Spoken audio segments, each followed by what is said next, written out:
This is an Welcome. embarrassing slide for me. Yeah, I'm people seventh. don't know what it's representing. This These are just magic numbers. is how many tables I have in my. We each have in our account, right? Ellery's got one. I've got two. I've got seven. Oh, this is Oh, about not to quite. turn into a single table design magic show, but no. Uh, Welcome everybody. Ellery is on this as well. On this is a photo from reInvent last year, and we took a photo in front of a fast car just because we were having some fun. Um, a lot of the magic numbers, Ellery is busy typing into real code that people will be able to evaluate off of their DynamoDB accounts.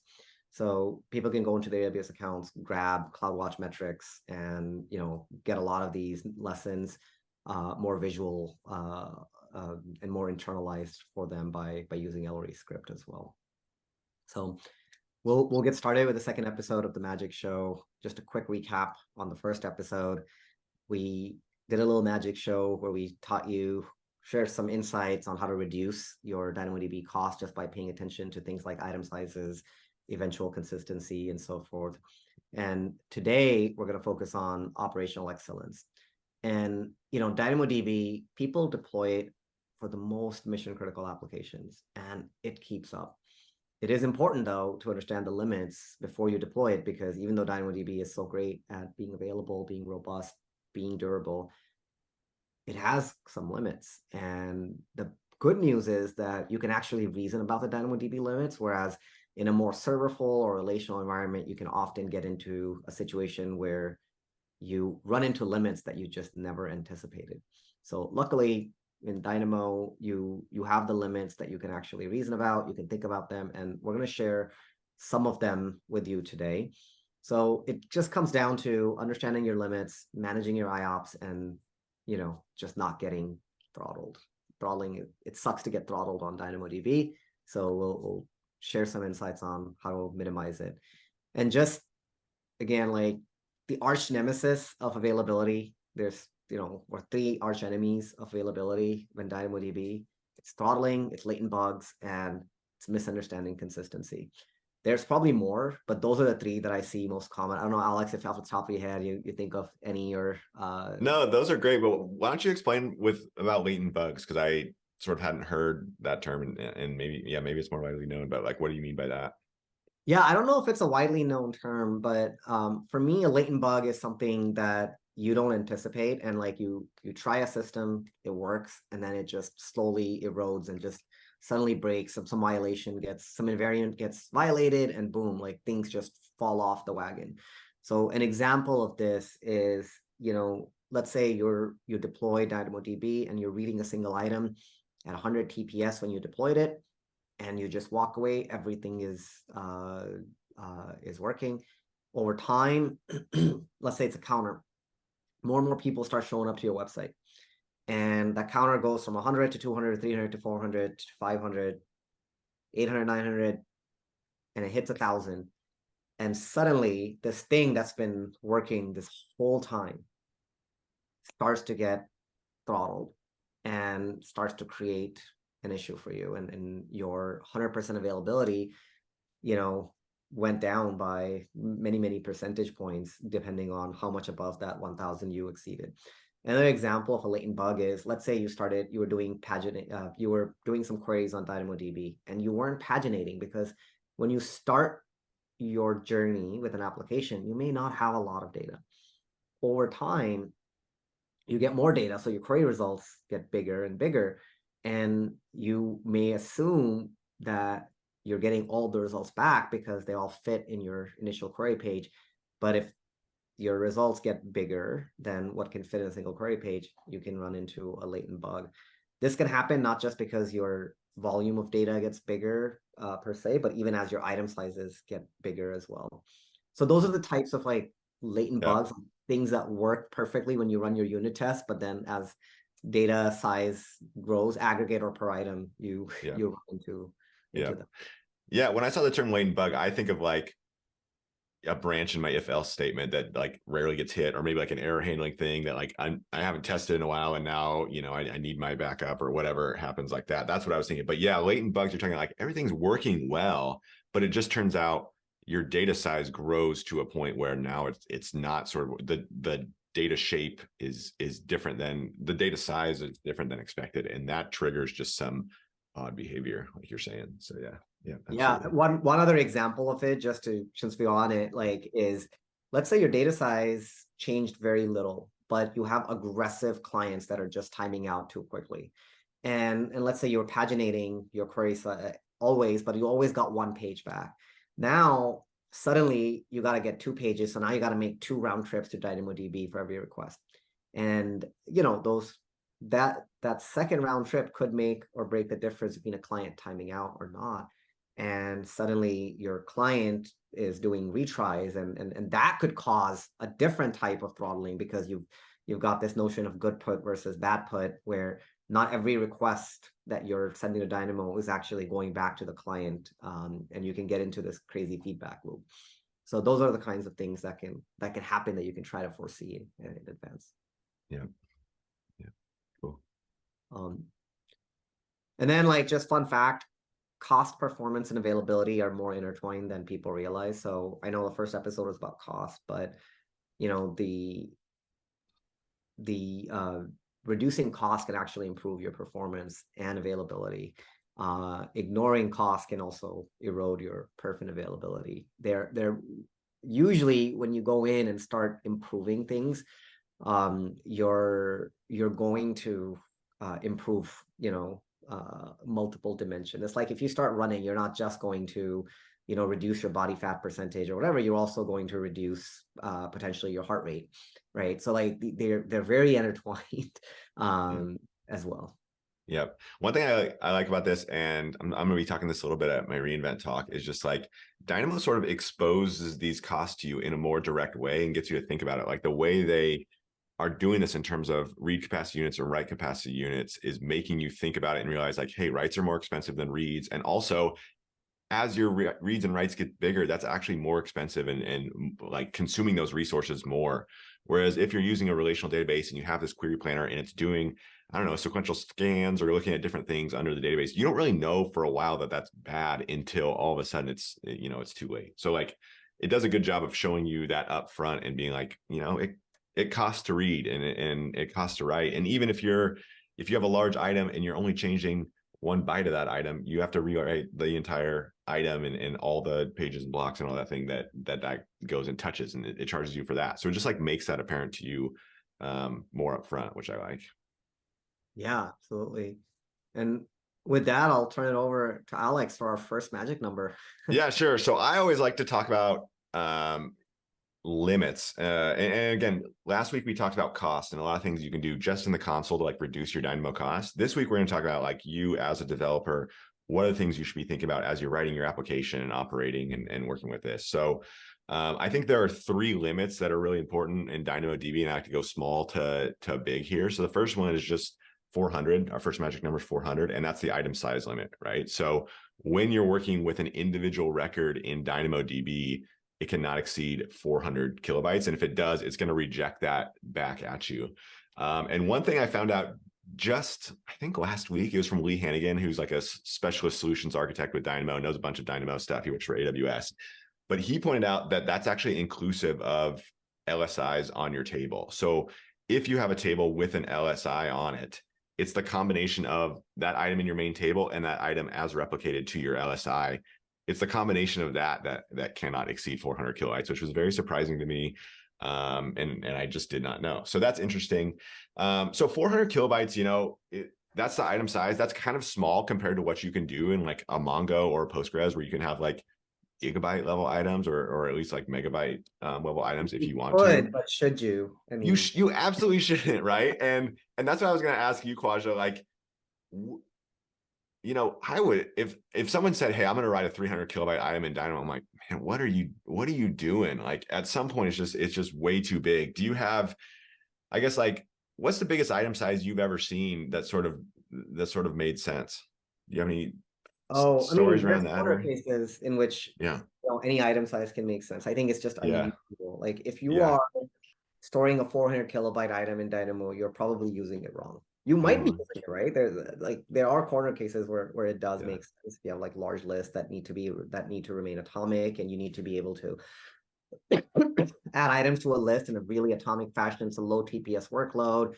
Sure, it makes it might be okay, but most cases where I see people using a 400 kilobyte item, they're using DynamoDB wrong, and they're about to get in trouble. Yeah. Yeah. It's like blobby type data that, would probably at least some of that data would be better on S3. And now you just have a reference to it in your item that you can hydrate that if you need to, but you probably don't need all those capabilities that Dynamo is going to give you on that huge item and pay for it accordingly.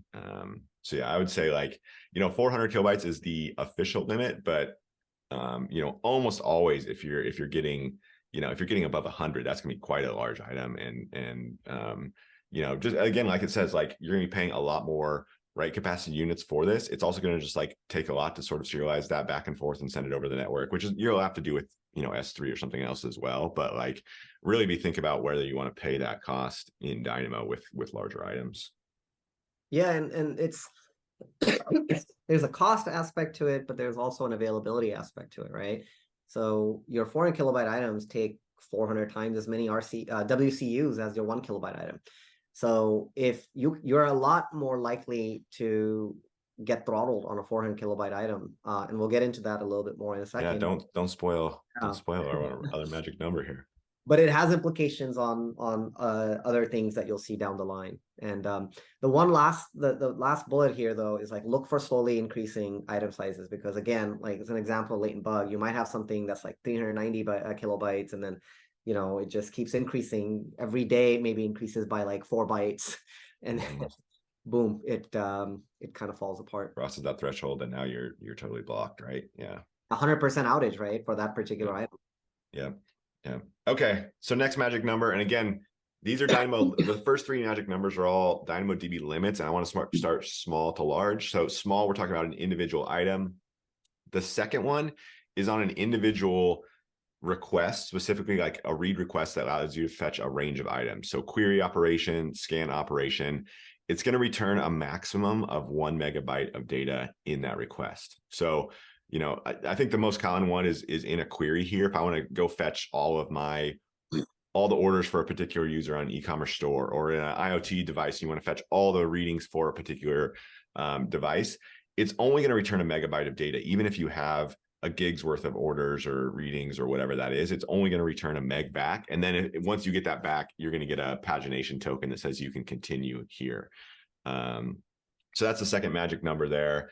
Only going to get a meg of data at a time. This can lead to some of those latent bugs that Khawaja was talking about as well, because you can expect to be getting all your items back without realizing that if it starts to be over a meg, you're not going to get all those items back. So especially if you're fetching a full result set and then sorting or filtering based on that, so, if that starts to exceed a meg, you don't have all your items when you're actually doing all that. So you have to make sure you're paginating through all that stuff there.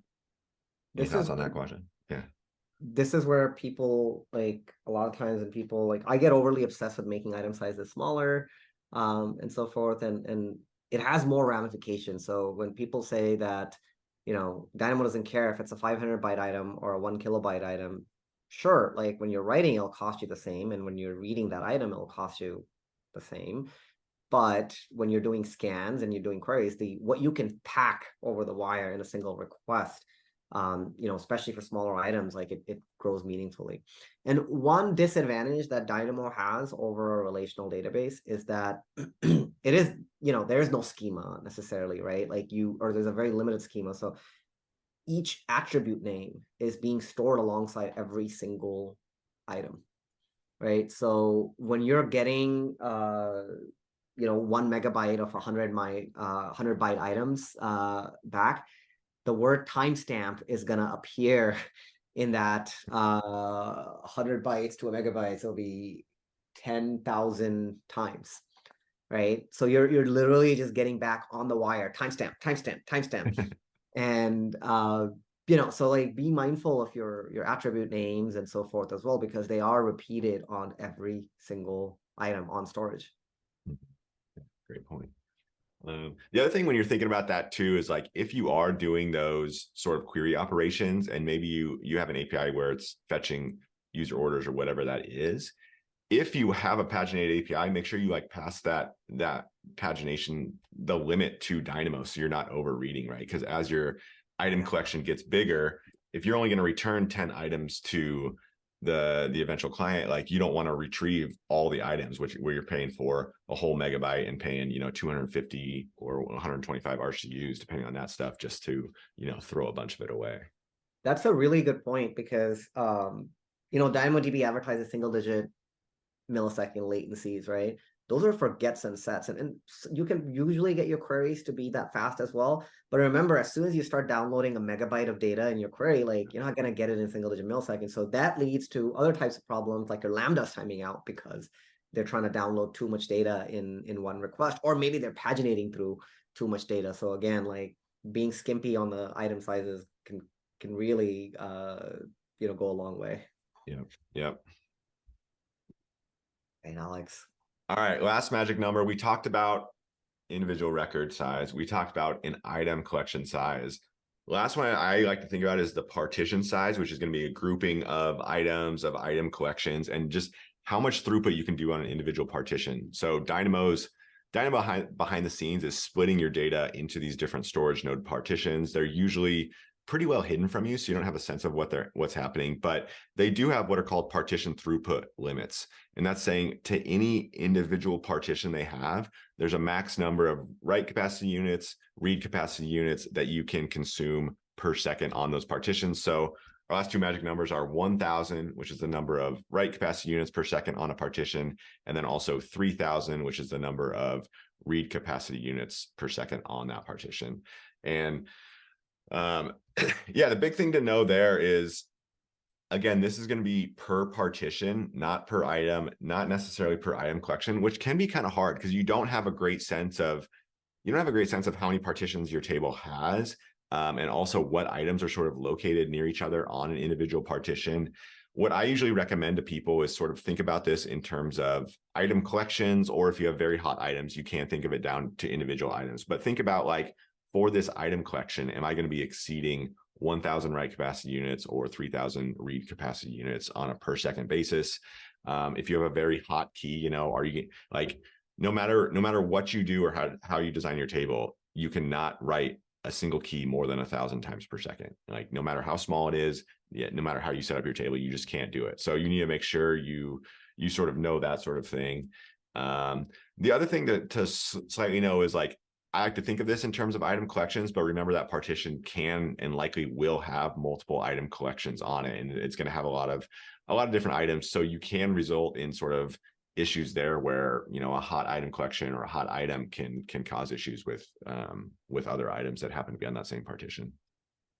Yeah, we were thinking hard about how do you think about what a single item can do, and it's a very dangerous path to go down.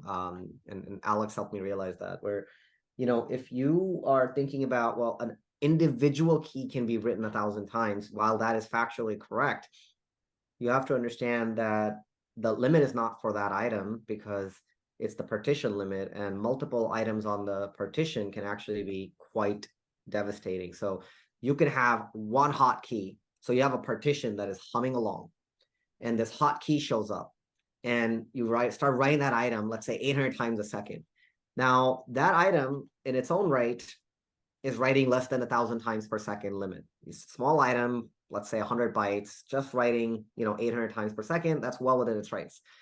But that item's throughput can actually push the partition over. And because that limit is shared by every other key on that partition. So now you can create a scenario where a single hot key can not only cause a throttle on itself, but through all of its neighbors. Now, it's not noisy neighbors in that, your table versus another table. It's still your table, but you can have noisy neighbors within your table that can cause the entire partition that key is on to be completely browned out. And partition brownout is is a really, really gnarly problem to deal with, because you have to find out, well, which key is causing this. And if you're really lucky, it's one key. If you're somewhat unlucky, it could be a collection of keys. And the good news is with Dynamo, it works out really nicely, because then you can increase the IOPS if it's a collection of keys and so forth.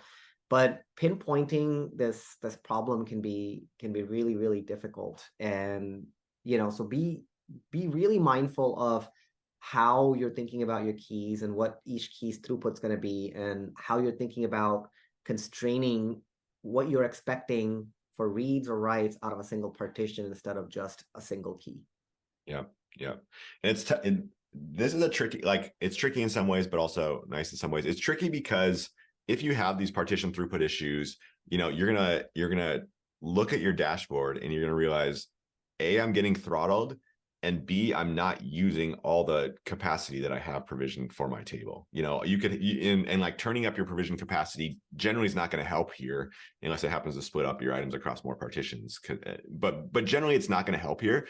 So that's kind of frustrating. But I still think it's nice generally, because with Dynamo, it's basically like you're not going to have a database that like can't handle the traffic anymore until you can upgrade to a larger instance size like you would with a relational database. Like almost always you can increase the IOPS and help you, unless you have that hot partition, and especially like a hot item that you have to worry about. That's like the only one you need to worry about generally. So then again, this is like one of those 3 limits. I say think about these up front, because these are harder ones to model around down the road. You can't just like increase your IOPS and get around these, or pay Dynamo more for whatever reason and get around it. But other than that, you can just increase your IOPS. The other thing that's nice is like these partition throughput limits. Before adaptive capacity with Dynamo, it used to be you could have unbalanced partitions where maybe you're not hitting a partition throughput limit, but you're hitting more than sort of the allocated throughput for that partition in your table. So if you just had an unbalanced workload, they used to spread that capacity evenly across your table. Now they let you just spread your capacity across your table up to that partition throughput limit.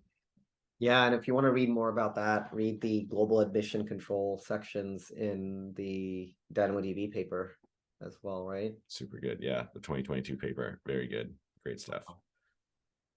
David just shared that contributor insights post where Khawaja was saying it can be really hard to find like which hotkeys are the problem. I believe this is like a client-side approach to it, right? Where do you sort of instrument your code in some way? Is that, I think, is that, or can you actually you can actually enable it now. That's right. So you can enable contributor insights and just say, hey, show me what are my hotkeys in my DynamoDB table, and you'll get a chart. And now you can get a sense of like, okay, this is where a lot of that traffic is happening. So yeah, I think this used to be like a client-side solution. Didn't they have like something with Java that you could like wrap your library to make it do that?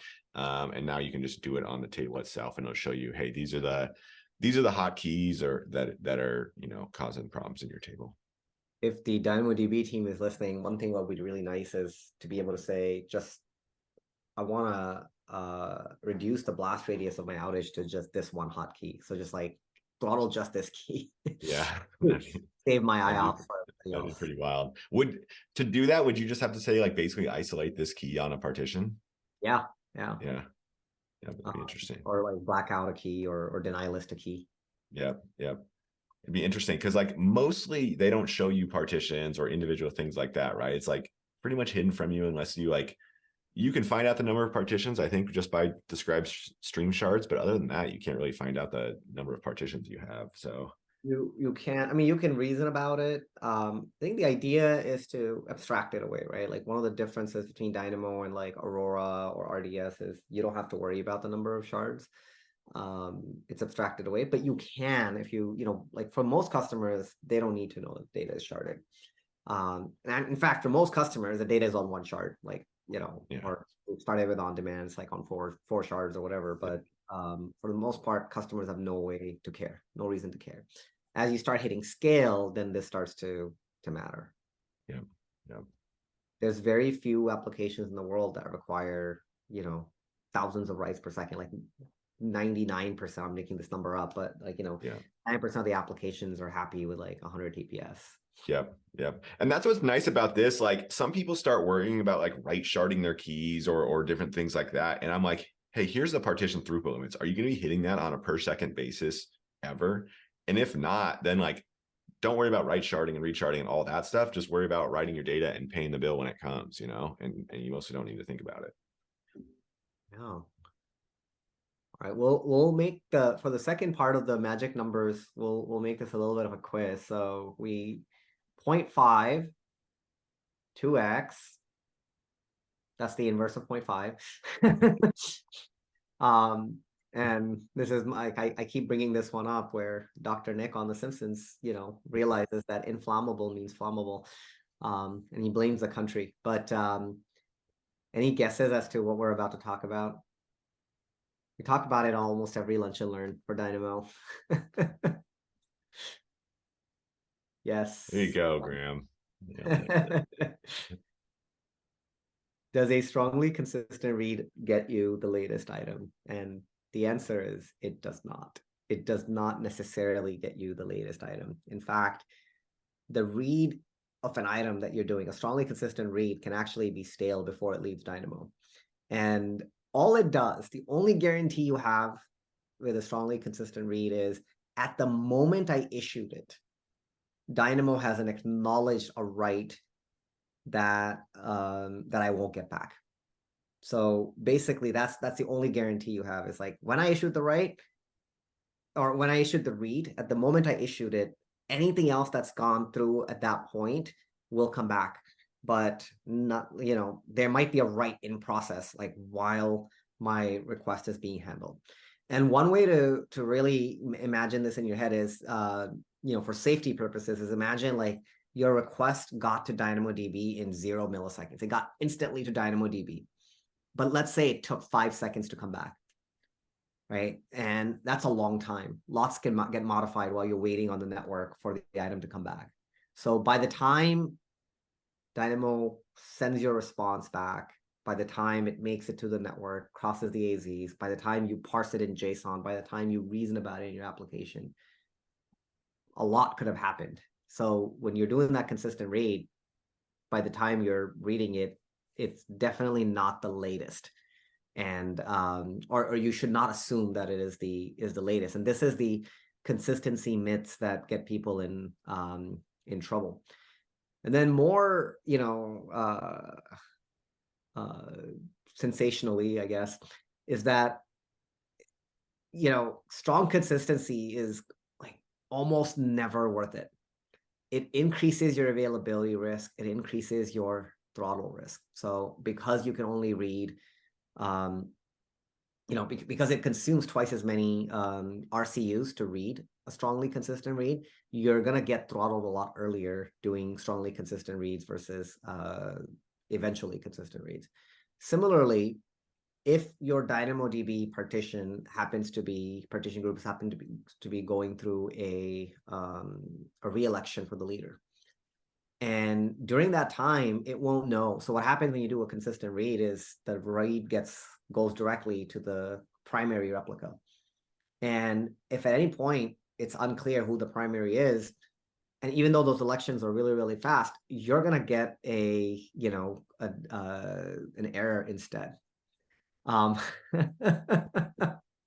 We totally do. It's a passion of mine, second only to single table designs.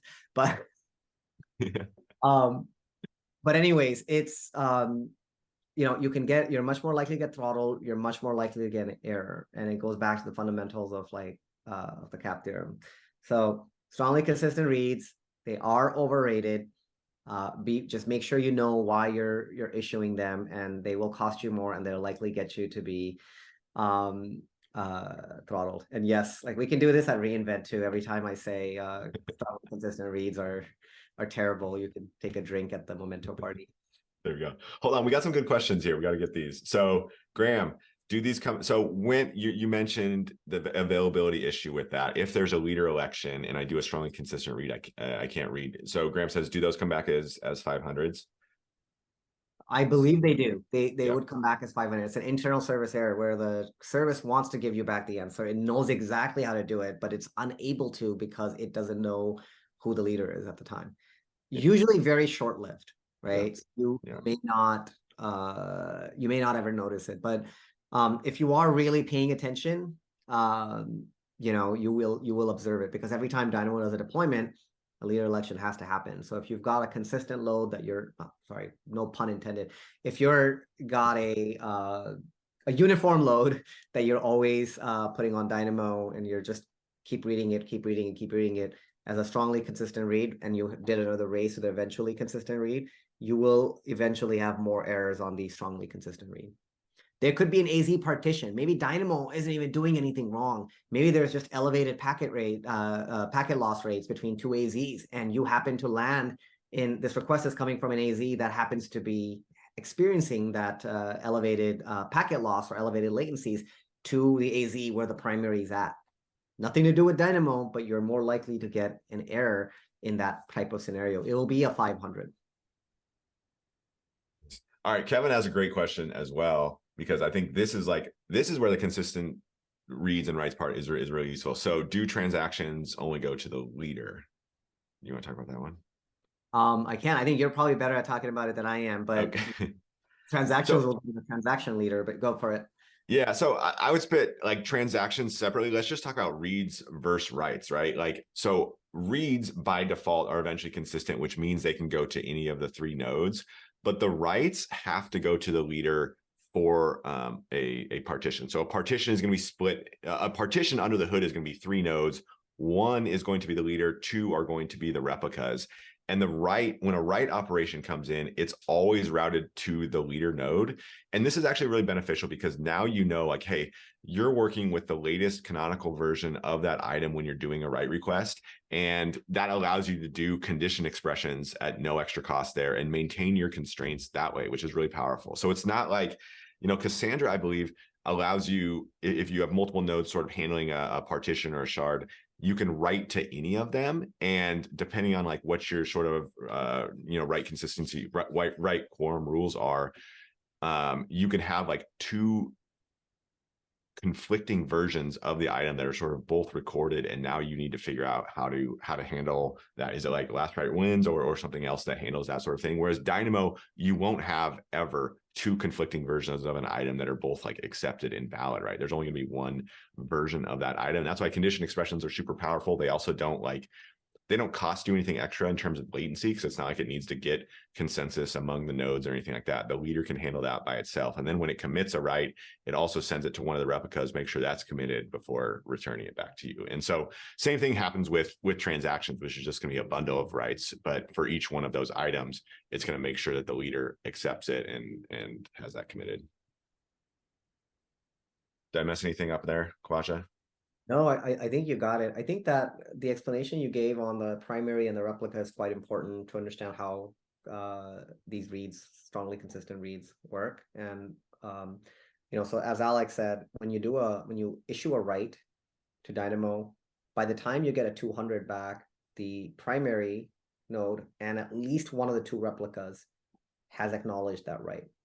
And it's this is done. And by the way, this is what makes the leader election a little more complicated, because when you're electing a leader, if the leader goes down, then the new leader has to be the one that has the latest write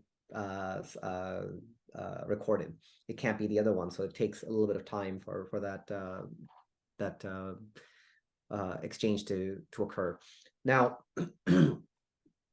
because your write is always going to be on at least two of the three nodes, your EC reads are actually fresher than you may realize. So there's a 66% chance that by the time, you know, like if you issue a write and immediately go check, just theoretically speaking, there's a 66% chance that, you know, the replica that you'll hit has the latest data. So you already are winning. Like most likely it's not, people think it's 33%, but it's actually 66 because the write has to get acknowledged by one of the replicas as well. There's another aspect of it that makes it more interesting. there's a lot of time that goes by between Dynamo acknowledging your write, you receiving it, you parsing it, and you then issuing another read, and that read making its way back to DynamoDB. That's a long window. So usually all three replicas are caught up. And by the time you even just go back and check if something is written or not. And so it's really hard to observe. But I think Alex, you did some experimentation on this too, right? Yeah. So yeah, I think the two things I would say are like, number one, you probably don't need. I always tell people you probably don't need eventually consistent reads, because really what you care about is linearizable reads, or if you want to say like strongly writes. When you're writing an item, you want to make sure you can like maintain constraints and do condition expressions that way, right? And so you can do that with writes directly. You don't need to sort of read the item first and then write it back. The place where you might care about reads is when you need to read your writes, right? So if a user goes and creates something, and you want to create that and then also like list the items back and return it to them, and it'd be kind of weird if they like created it, you said it was all good, and you returned a list and that item's not there for them, and it's kind of confusing. So then people want sort of read your writes type consistency in that sense. So in that sense, you're thinking, hey, what if an individual client makes a write and then immediately goes back and makes a read? How often is it actually getting that item that was just written in there? I did some testing. That's what this table shows on there. And if you're looking at your main table and you do a 0 millisecond delay between that write coming back and accepting it and immediately going and writing that back, I found that like 99.5% of the time, you would actually get that item back. So it's much higher than that 66% of hitting one of the nodes that actually committed it. The reality is, like, by the time the write makes it all the way back to you, it's very likely that that write has replicated to that third node and is available there, right? So I saw 99.5% of the time it would be there with a 0 millisecond delay. If there was 10 millisecond delay from me receiving that write back and then making that read, it goes even higher. And then with 100 milliseconds, it's like, hey, 100% of the time. The one caveat there is, like, if you're doing this with a GSIs are going to be always eventually consistent. You can't do a strongly consistent read on it. And they're asynchronous, right? So when you make that write to your table, it hasn't replicated any of that to that GSI yet. It's only worrying about the main table and then sort of doing that asynchronously in a queue to replicate that out to the GSI. So then if you write to your table and then you immediately query your GSI, then that sort of that read consistency was lower. So if you do that, with 0 millisecond delay, then I was seeing 96.5% of the time you would get that item in there. If you had a 10 millisecond delay, now you're already up into 99.5 plus range. So that's one thing to think about. But again, that's only that read after write consistency issue there, where you have the same client, and this was like from a Lambda function within the same data center as my DynamoDB table. So it's very close. Like if you were doing read your writes like from the browser, right, where it's like going to your server, then hitting Dynamo, coming back, and then going to read through that again, like that number is going to be way higher. So, but that's just one thing to watch out for there. The examples of read your own write, by the way, include like a customer added an item in a shopping cart, and then the next page you want to display them, what all is in the shopping cart. So there are lots of use cases where people do need to read their writes anyway. There are ways to design these kinds of systems so that the latency is unobservable, or is unobservable. Yeah. But the one thing I would say, even on that example you're saying right there, it's not like I'll be on the shopping cart page and add something and get a response back that shows my entire shopping cart, right? It would actually be like different page navigations. I would add something, then I would go to my cart. And so now there's like 2 seconds between there, and almost all the time, even on a GSI, that's going to be there unless like some serious stuff is happening. So, and I'm not saying like the read your write issue is not an issue at some points, but make sure it's like actually an issue for you, where like the same client very close to your table is going to be issuing a read right after your write. That's one of the few times you're going to see that pop up. Yeah, so in this example, by the way, I would do a strongly consistent read before committing that shopping cart to a transaction, right? Like meaning like a retail transaction. If somebody says, execute my order, do the strongly consistent read, grab the latest, and then execute it. Or put a version number on the item and say, okay, this is what I rendered to the user, and I am going to, when I check, when I get the list of items from it, the version number better than match, so that the customer isn't getting something that their kid snuck it in the middle. Yeah. I mean, I would do the version number, because like even doing a strongly consistent read is like, what if something else changes in the interim, on that sort of thing. That's right. Yeah. I mean, this is where the version number actually helps a lot, right? Because then you can be sure. Oh, Yeah. Yihan, that's a good point. This was like this was like a quick test and things like that. So you should absolutely like do your own sort of testing like that. It's interesting to see seconds or minutes for a GSI, and that makes me like sort of tie into what David said right above you about throttling on a hotkey. Like, did you have a lot of traffic going, like sort of fanning into a single partition in that case, or was that just sort of like normal, hey, pretty well spread load, not having any throttling issues on that GSI? We'll come back. I want to talk about David's question in particular, but Yihan, just for yours, yeah, were you seeing any like throttling issues on that GSI, or is that just like sort of normal work you'd see, minute replication for your GSI?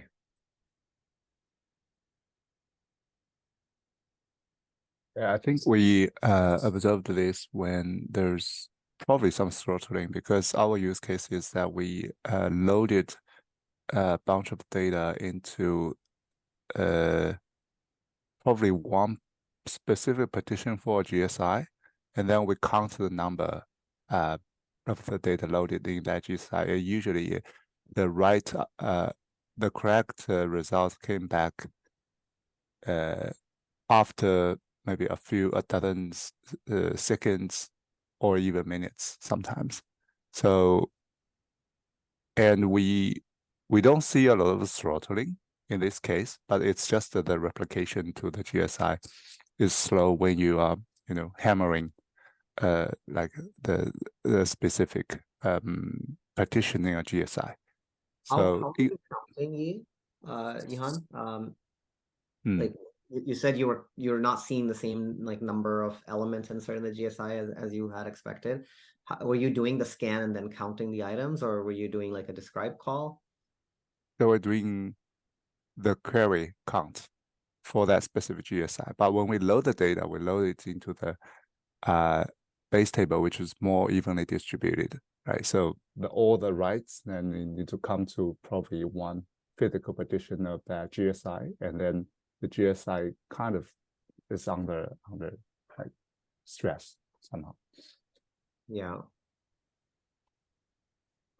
One thing that I've seen, this relates to David's question about back pressure. Like sometimes people do a lower cardinality on their GSI. So one example is, let's say you have a student registration service and you've got millions of people that are coming in, and each student has to pick a color, red or blue, as their favorite color. They can only they can be in the red house or they can be in the blue house. That's, and then that's fine. Dynamo will handle that just fine until you create a GSI on their favorite color. So now all the blues have to go to one partition. All the reds have to go to one partition. If you're unlucky, both of them end up in the same partition, even because there's the cardinality is only 2. There is a chance that, you can have 100 partition in GSI and still blue and red end up on the same one. And during those moments of time, what happens is you start to create back pressure. There's a queue that starts to back up in terms of what the GSI can actually accept in terms of your writes. That could cause meaningful delays in your latency as well. Minutes seems scarier, but I don't know what you've seen in practice, Alex. I haven't seen that, and that's where I'd start to. I don't know how long that queue starts to, or like how long that queue has to be before it starts getting into the rejecting writes on your main table that David's talking about there. But also, like, I would only assume to really see that back up if you were seeing partition, like throttling, either because you don't have enough IOPS on the table or on the GSI, or you don't have, or you're exceeding your partition throughput limits on that. Is that right, or am I thinking about that incorrectly?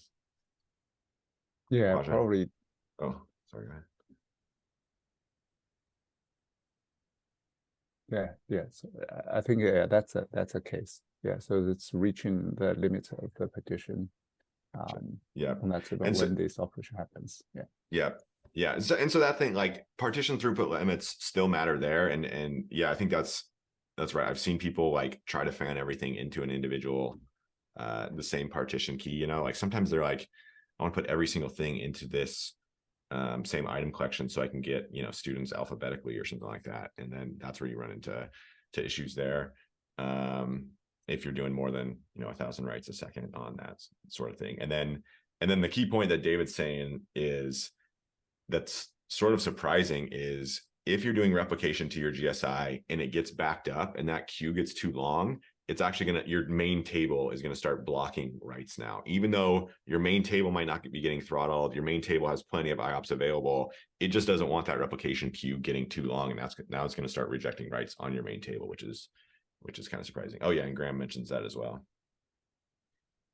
Yeah, I think the other really important thing with GSIs is to realize that GSIs are just another table. It's a materialized view of your DynamoDB table into another table that Dynamo is managing for you. So GSIs are always eventually consistent. People ask about, like, you know, it's a common topic where customers will ask, like, can I have a strongly consistent read on GSIs? And it's just not possible, you know, without you having like some form of like ability to take pause writes on your main table, and across all the partitions, because your GSI entries can come from any one of the base table partitions as well. So this is where, you know, you have to internalize that. And then all the limits that Alex talked about, your item size limits, your you know, the writes limits, the read limits, everything all applies. It's just, you know, it's just another table is really important part to know about. And one thing you could think is like you could basically make your own GSI by enabling DynamoDB streams, reading from that and writing to another table yourself, or writing even back to your main table, however you want to do that, like sort of thing. But that's basically what's happening there is doing that. Yeah. All right, so now we've got a pop quiz. And it has nothing to do with it does have something to do with strong consistency. Damn it. All right, we got me. Drink. But yeah. Sorry, good. We want to know, so an eventually consistent read costs you half as many IOPS as a strongly consistent read. So it consumes 0.5 RCUs to read an eventually consistent item, and it costs 1 RCU to read a strongly consistent item that's under 4 kilobytes. So the question is, what is the theoretical maximum number of times I can read do an eventually consistent read on a single item that is less than 4 kilobytes? So it costs you half as many IOPS, and you can do a strong consistent read 3,000 times on this item. How many times can you do an eventually consistent read? This one breaks my brain, so let Khawaja explain it. Did I explain the question appropriately? Did people understand the question? It's tricky, and I think it's tricky just because of the way Dynamo presents it, right? Because we talked about partition throughput limits being 3,000 RCUs, and it's like mostly yes. Yeah. So Graham has an entry for 6,000 times. Yeah, you're being baited. It's true. Yeah. That would have been I would have said 6,000 times you could do that. That would have been my answer, Graham. So the way to think about it is during normal periods of time, right? There are always exceptions during an outage, deployment, during, you know, and so forth. But normally you have 3 replicas for a given partition, and your strongly consistent read only has to go to the primary. Your eventually consistent read can go to any one of the 3 nodes. So really, you can read an eventually consistent read item, like you can commit 9,000 times per second, because you can go to any one of the 3. Now, 9,000 is really, really hard to accomplish, and like exactly 9,000 is hard to accomplish in real life because your load has to be evenly distributed across the 3. No, the front end is the global admission control is really controlling your total consumed IOPS. It cannot afford to do a per key limit on your behalf.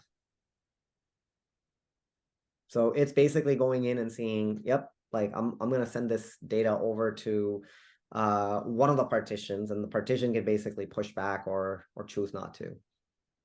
And if you have 9,000 IOPS available on your table, like you can totally read it. Now the load has to be perfectly balanced. Like you have to get to all three, and exactly 3,000 has to go to each one of the three for you to get 9,000 successful reads per second. They're, you know, one of them can't be down, because when it is like when one of them is down, Dynamo can be perfectly fine while the partition is coming up with just two replicas.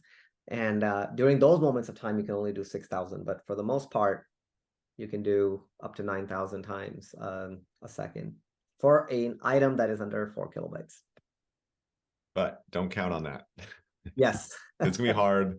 Like you're saying, leader election, then it's down to 6. And I'd say, like, if you're gonna be in that ballpark, start thinking about. Oh, wait. Well, one quick clarification. There could be a leader election going on. You can have 3 replicas, no leader, and you can still do 9,000 TPS. Because if it's eventually consistent, they're just like, whatever, I'm going to return this. Yeah, the front end doesn't care who's the leader. It just sets it to a random one. Okay, so not leader election. It actually means a down replica. Yep. A dead replica. Or like if you have a replica, like a log replica or whatever, that just has the sort of the logs of recent writes, but doesn't have the. That's true. Then you can't do the full 9,000 times. And yes, like, yeah, you know, I have a lot of respect for Dynamo being able to do 9,000 TPS on a single key too, because it's the level of durability and correctness it offers is pretty cool. And yes, if you want to go to like, you know, 90,000 times or 900,000 times a second for that key, you could totally use Memento. And there are things that we do to mitigate hotkeys, like automatically make more copies of the data so you can read it more as well. Is there a theoretical maximum for Memento?